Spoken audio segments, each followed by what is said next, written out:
This section will focus on modifiers. Modifiers are a set of tools that you can use to modify objects and manipulate them in cool and interesting ways. I made this spiral staircase with very little effort using the screw and array modifiers, and let me show you how that works. And after I show you how the modifiers I used work, we're going to go through and we're going to create this from scratch. So right now, just follow along as I explain to you what I did. First thing I did was create this cylinder in the middle to be our support beam for the entire staircase. Then I created, let me just make that array modifier invisible by clicking on the eye icon. Second thing I did was create the stair there at the bottom with a little support post for the railing. I just created one stair. The array modifier took care of spiraling it up the entire support pole. Then the last thing I did was create just a regular circle. Let me make this screw modifier invisible, and you'll see that the base object is simply a mesh circle. And I use the screw modifier to essentially extrude it and just twist it up the post to be the railing for the staircase. So when you enable the screw modifier for the circle, we have our spiral railing, and when you enable the array modifier for the stair, we have our stairs spiraling up. Now we worked with the array modifier before when we created that toon house, so you get the gist of how it works, but instead of just duplicating the stairs, in this instance, the array modifier also offsets it upward and spirals it around the middle post using something called object offset. And right now I'm going to delete everything and we're going to start this from scratch so you know exactly how it all works.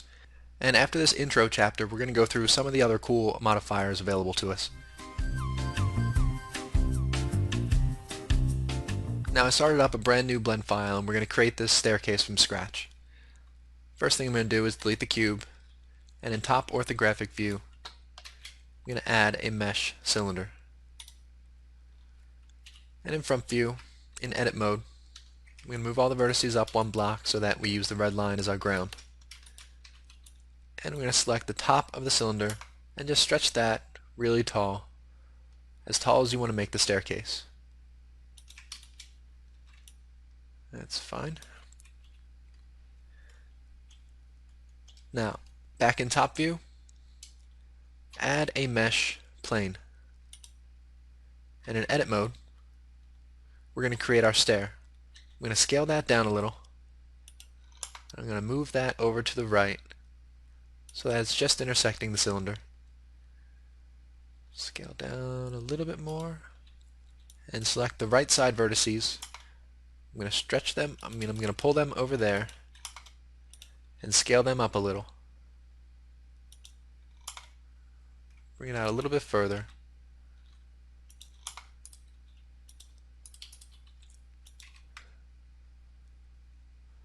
Alright, there's our stair, that's good enough. Now one more thing to do while we're still in edit mode is add a mesh circle. And scale it down, move it over. This is going to be the post for the railing. And in front view, extrude that post up by pressing the E key. Extrude it up as tall as you want the railing to be. And select the stair again. We're going to have to extrude this for width. So extrude that up like 0.2 or 0.3 blender units for as thick as you want the stair to be. I'm going to select the bottom of the post for the railing and move that up to the center of the stair.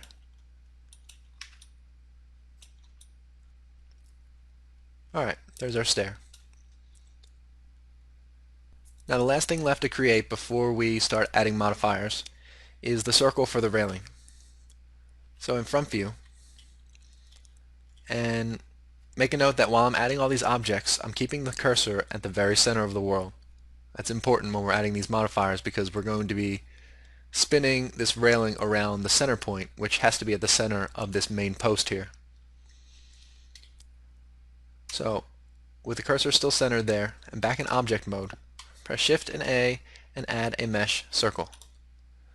go into edit mode, and move that circle up right where the railing should be, right by this post. And kind of center the top of the post in the center of the circle, and make the circle bigger than the post. And in side view, move the post a little bit in front, move the circle a little bit in front of the post. Just like that. Alright, we have our base objects here, and now we can start adding some modifiers. Let's start with the staircase. So select our stair object, and go into the modifier buttons, which is the wrench icon, and add a modifier called array. You'll see as soon as you add that modifier, it's going to make a duplicate of the stair. Now we don't want the stair to be duplicated that way. We want it to actually be offset upward on the z-axis. So right now it's moving over 1 Blender unit on the x-axis. So change that relative offset from 1 to 0 on the x-axis, and let's move it up on the z-axis by changing the z-value. So let's see. Let's change it to 0.25. So that's the height of our stair. Let's add some more stairs while we're at it. Right now the count is at 2, so there's going to be 2 stairs. So change that until it reaches the top of the post.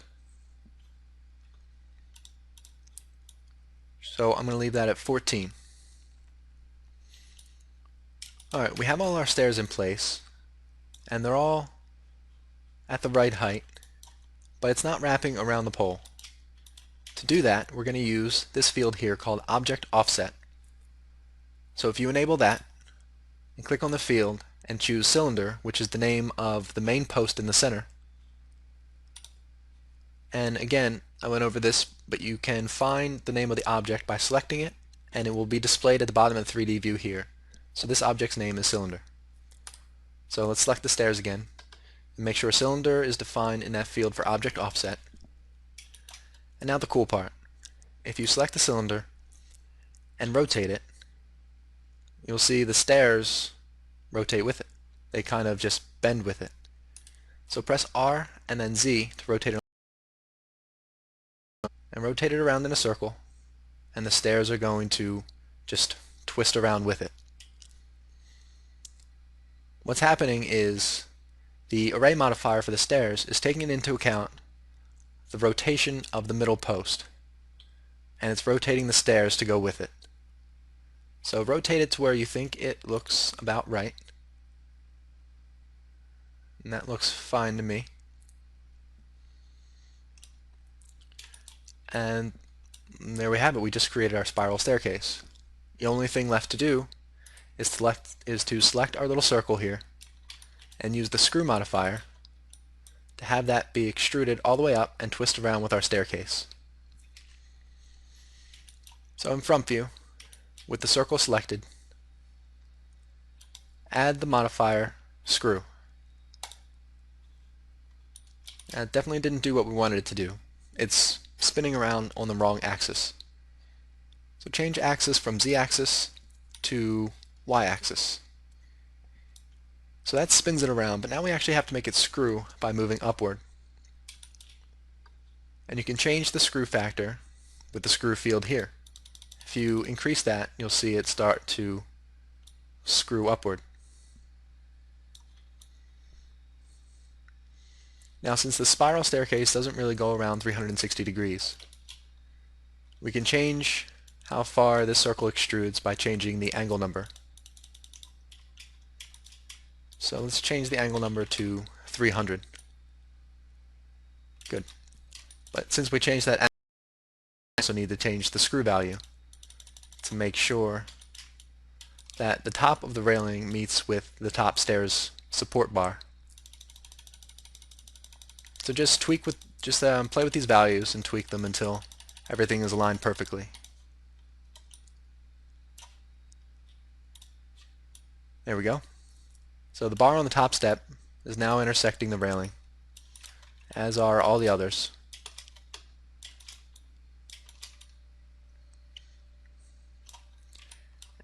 but it's a little bit low resolution. You can see it's kind of jagged in the way it spins around. We can fix that by changing the number of steps. Just increase that and you'll get a higher resolution curve. I'm going to increase that to 40. Now it's nice and smooth.